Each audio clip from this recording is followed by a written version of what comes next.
मेरे मित्र सुखदेव तनेजा ने मेरे से पूछा कि ज़िंदगी कैसे जीनी चाहिए।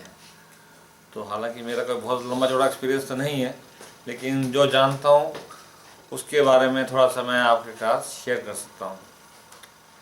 एक इंग्लिश में कहावत है, स्पेंड मनी लिव लाइफ,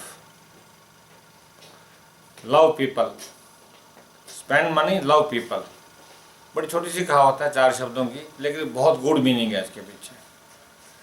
क्या होता है कि हम आम तौर पे अपनी ज़िंदगी को ख़राब कैसे करते हैं, हम जहाँ तहाँ अपने आप की सिक्योरटी हैं, अपनी मनी को सिक्योरटी हैं, उसको सेव करने की कोशिश कर, सेव भी इस हद तक कर देते हैं, हम सोचते नहीं हैं कि जो ये समय बीत रहा है ये कुछ ही मतलब गिने चुने क्षणों का ही है।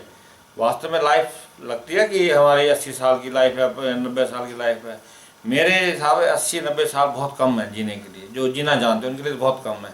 लोग थक जाते हैं, लेकिन लाइफ थकने के लिए नहीं है, लाइफ जीने के लिए है। इसका हर मोमेंट इंजॉय करने के लिए है, और इंजॉय करने के लिए सबका अपना अपना तरीका होता है।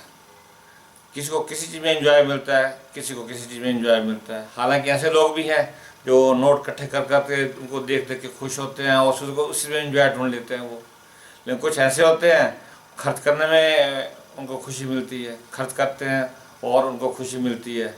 हर तरह के लोग हैं, लेकिन मेरे हिसाब से जहाँ भी आपको अपने दिल को तसल्ली मिले, दिल अपना प्रसन्न हो, अंदर से आवाज़ है कि मैं हर तरह से हैप्पी हूँ, खुश हूँ, बस वही आपका एक अच्छा रास्ता है।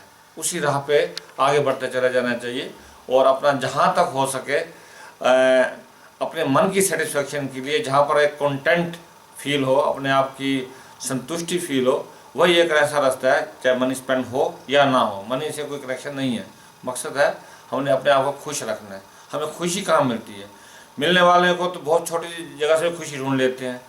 मेरे एक मित्र हैं, बाय चांस हमने 2 चम्मच उठाए खाने के लिए, एक में फूल बना हुआ था, एक में हार्ट बना हुआ था। उसके जब चम्मच में हार्ट बना हुआ था, उसने छोटे से प्लास्टिक का चम्मच जिसकी कीमत मात्र 10 पैसे होगी, लेकिन बहुत खुशी, देखो कितना अच्छा आया चम्मच मेरे पास, इसमें हार्ट बना हुआ है, उसमें भी खुशी ढूंढ ली। तो खुशी की कोई परिभाषा नहीं होती वास्तव में, हर एक का अपना अपना तरीका होता है खुशी को ढूंढने का। लेकिन खुशी को किसी भी कीमत पे, चाहे पैसे लगे या ना लगे, दिस साइड और दैट साइड ग्रैब करना चाहिए। इंसान को खुशी हर मोमेंट से ग्रैब करनी चाहिए, हर जहाँ भी बैठे और ढूंढे कि खुशी कहाँ से मिल सकती है। कहीं हंसा दो, उनको हंसाओगे, उनको खुश करोगे तो खुद भी आप खुश रहोगे।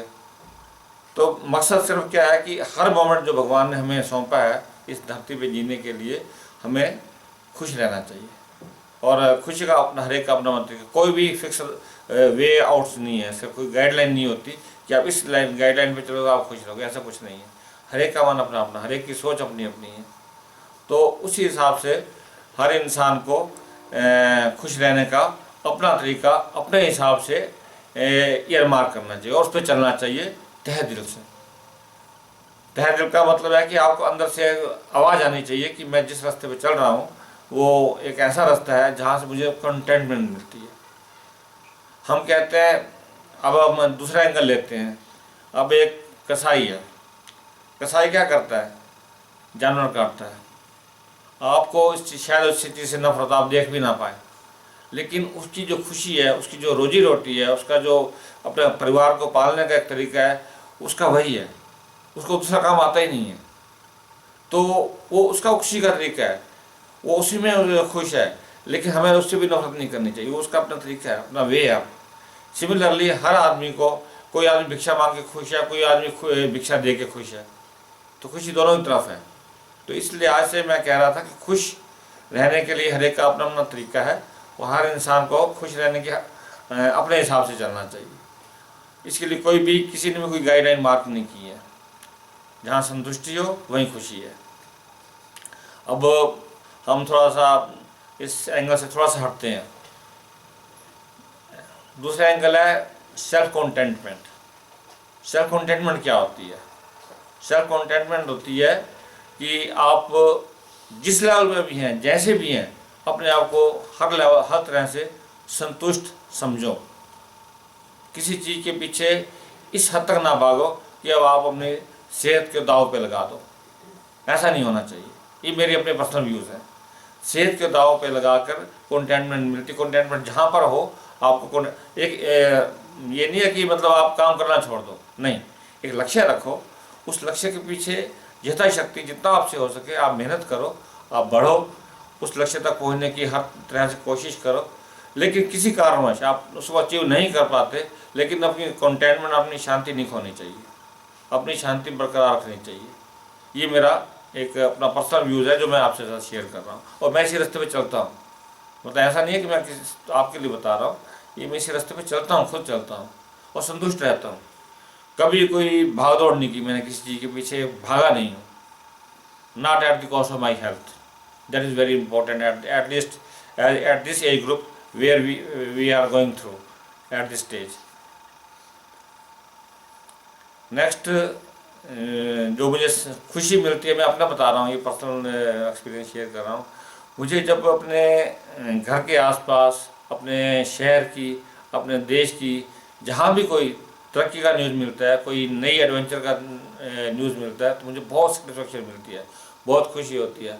आपको जानकर हैरानी होगी, मैं करीब 15-15, 20-20 मिनट जहाँ मेट्रो की लाइन बन रही है वहाँ जाता हूँ, वहाँ देखता हूँ, बड़ी बारीकी से देखता हूँ कितनी मेहनत कर रहे हैं ये लोग, कितना मेहनत कर रहे हैं। और जैसे जैसे आगे बढ़ती है, जैसे लाइन आगे बढ़ती है, जैसे जैसे एक पिलर भी गिरता है तो मुझे बड़ी खुशी होती है, आज ये पिलर लग गया है, किसी दिन इसके ऊपर मेट्रो चलेगी। हालांकि लोगों के आज जो तो गड्ढा खुदरा होता है तब से देखना शुरू करता हूँ, जब पिलर खड़ा हो जाता है तो मैं तब तक उसको निगाह मारता रहता हूँ। हालांकि इससे मुझे कोई वो नहीं, लोगों का कुछ लेना देना नहीं है, किसी का भी लेना देना नहीं है, वो जब मेट्रो चलेगी चल लेंगे, लेकिन मुझे खुशी होती है एक एक पिलर को उठते हुए देखते हुए। आज भी मेरे से पूछा जाए कि कौन सा लाइन किधर जाती है, किस दिल्ली के किस कोने तक जाती है, मुझे पूरा थॉरो नॉलेज है, एकदम बता सकता हूँ कौन सी लाइन से जाओ और कहाँ तक आप पहुँच सकते हो। क्यों कि मैंने लगातार इसकी निगाह रखी। मेरा कोई कनेक्शन नहीं, मुझे इसकी कोई तनख्वाह नहीं मिलती, मुझे सब कंटेंटमेंट मिलता, शांति मिलती थी, अंदर से सेटिस्फेक्शन मिलती थी। हमारा दिल्ली में कोई बड़ी चीज़, बड़ी अच्छी चीज़ बनी है, ये मेट्रो है। इस मेट्रो एक ऐसी चीज़ है जो बाहर के लोग आते हैं तो उनको बड़ी खुशी होती है, जैसे उसको बनाया गया है, जिस तरीके से उसमें डिसिप्लिन मेंटेन किया गया है। और आज की डेट में लगभग 22 लाख लोग पर डे सफ़र करते हैं एवरेज, तो जो उनको फ़ायदा होता है। और यही चीज़ अगर सड़क पे उतार दी जाए तो शायद सड़क के वहाँ की बंदी हो गई होती, तो वहाँ की एक रिक्वायरमेंट भी थी। और मुझे इसी बात को देख के खुशी होती है, शायद लोगों को होती है नहीं होती, मुझे बहुत खुशी होती है। अभी रिसेंटली जैसे हमारे अपने शहर से भी मेट्रो बननी शुरू हुई, तब से मैं इतना ज़्यादा खुश हूँ। मैं कई बार अपनी गाड़ी उठाता हूँ और वहाँ तक देख के आता हूँ जहाँ तक पिलर कितने बने हैं, ऊपर की पटरी कितनी लग गई है, और कब तक चालू, मुझे एक एक डेट का पता है, कब स्टार्ट हुई थी, कब चालू होगी, वो टेस्टिंग टाइम कब से है, स्टेशन की लेवल कितना ऊंचा उठ गया है। तो ये सारा मुझे सेटिस्फेक्शन मिलती है। इससे कोई पैसे नहीं मिलते, लेकिन मुझे खुशी होती है, बहुत खुशी, अंदर से खुशी होती है। अपना पेट्रोल फूकता हूँ, घूम के आता हूँ सिर्फ इसी मेट्रो देखने के लिए। शायद ये किसी का भी शौक़ नहीं होगा, लोग पार्कों में जाते हैं, मैं गाड़ी उठा के यही देखने जाता हूँ। तो अब मैंने आपको एक छोटा सा एग्जांपल बताया कि मेरी कंटेंटमेंट की जो है वो ये भी एक रास्ता है।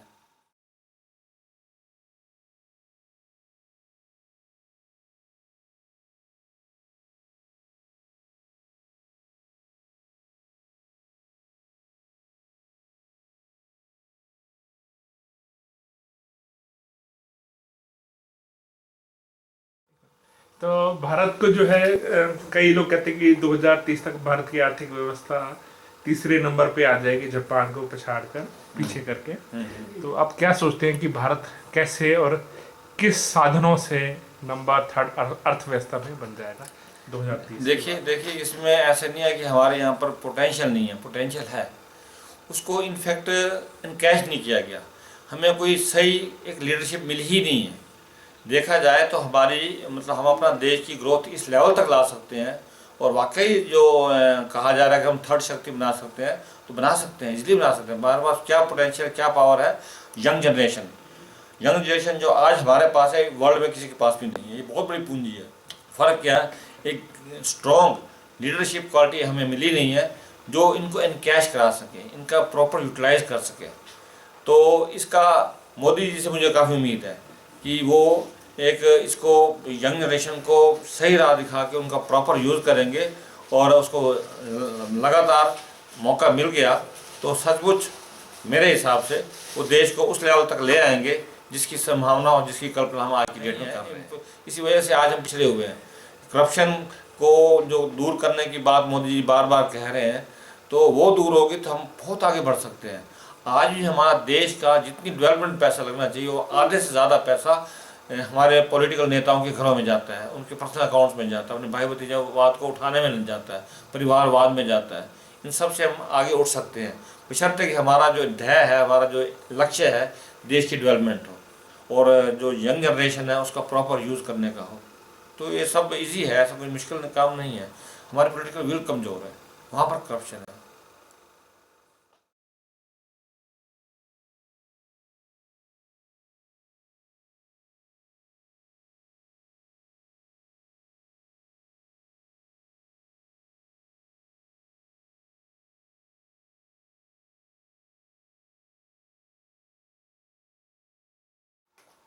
आप आम आदमी पार्टी के बारे में क्या सोचते हैं, और केजरीवाल को आप कोई नसीहत या कुछ एडवाइस देना चाहते हो?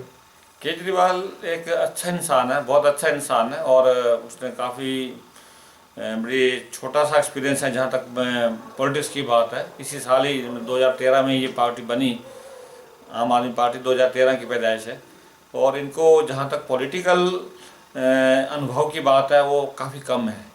पॉलिटिक्स में सिर्फ यही नहीं होता कि आप सिर्फ ईमानदार हैं और काम को तुरंत लागू कर दोगे तो आप एक पॉलिटिशियन बन गए। नो, पॉलिटिक्स के अंदर और ख़ास करके जब आपने एक सर्वाइव करना है और आपने राय करना है तो आपको सबको साथ लेके चलना पड़ता है। आप किसी से एक पर्टिकुलर बहुत बड़े ग्रुप से विरोध करके आप चाहो कि मैं बहुत आगे पहुंच जाऊंगा तो उसकी संभावना बहुत कम है। ठीक है, आज लोग बहुत सताए हुए हैं, करप्शन के में इतने ज़्यादा सताए हुए लोग हैं कि आज उनके कोई किरण की दिखाई दी तो केजरीवाल में दिखाई दी, इसीलिए लोग केजरीवाल के पीछे पीछे हैं। लेकिन मेरा अपना पर्सनल व्यू है कि उनको इस समय सिर्फ दिल्ली पे कंसंट्रेट करना चाहिए। दिल्ली का एक ऐसा मॉडल बनाए तो कि ताकि लोग वेट करें कि कब लोकसभा के इलेक्शन आए और हम उनको पीएम बनाएं। लेकिन जो रास्ता इसने अब अख्तियार किया है कि मैं दिल्ली में तक सीएम बन ही गया हूँ, 28 सीटें ले ली हैं, तो मुझे पूरे हिंदुस्तान में भी लोकसभा की सीटें भी ले लेनी चाहिए, मतलब वहाँ भी मुझे वो करना चाहिए। नो, मेरे पर्सनल व्यू के हिसाब से उसको इस समय लोकसभा के लिए नहीं करना चाहिए। इस समय सिर्फ दिल्ली पे कंसंट्रेट करें और दिल्ली को एक ऐसा मॉडल बनाए ताकि लोग इसको प्राइम मिनिस्टर बनाने की राह इंतज़ार करें और नेक्स्ट टाइम आए तो एक बड़े अच्छे स्वीप करें और बहुत अच्छी मेजोरिटी, 2/3 मेजोरिटी के साथ इसको लोकसभा में आना चाहिए। Not this time but next time. इस समय सिर्फ दिल्ली पे कंसंट्रेट करना चाहिए। ये मेरा अपना पर्सनल व्यू है। और आप मोदी के बारे में क्या सोचते हैं? मोदी को एक अनुभव है, पॉलिटिक्स का अनुभव है, एक ईमानदार है, उसका घर परिवार ऐसा कुछ नहीं है, एक माँ है उसके पास, बाकी कोई संतान नहीं है, उसने कभी शादी की तो आगे मतलब निभाया नहीं, कोई बाल बच्चा नहीं है। तो इसका जो कंसंट्रेशन है आज की डेट में वो फुली मतलब देश पे कंसंट्रेट कर सकता है। कोई भाई भतीजावाद उसका है नहीं, इसलिए उससे हमें बहुत उम्मीदें हैं। उसको अनुभव है तो प्लस उसका जो विज़न है देश और विदेश के प्रति और जो आने वाली प्रोग्रेसिव पॉलिसीज़ के प्रति उसका काफ़ी क्लियर है। तो हम इस एटलीस्ट कांग्रेस को हमने 60 साल दिए, इनको 60 महीने जैसा वो मांग रहा है, बार बार कह रहा है कि एक सेवक को 60 महीने दीजिए, तो मैं उसके साथ हूँ इस मामले के लिए। तो मेरा वोट तो मोदी के लिए है इनफैक्ट, इसलिए है कि उनको चांस मैं देना चाहता हूँ। केजरीवाल को इतना बड़ा अनुभव नहीं कि उनको पीएम बना दिया जाए।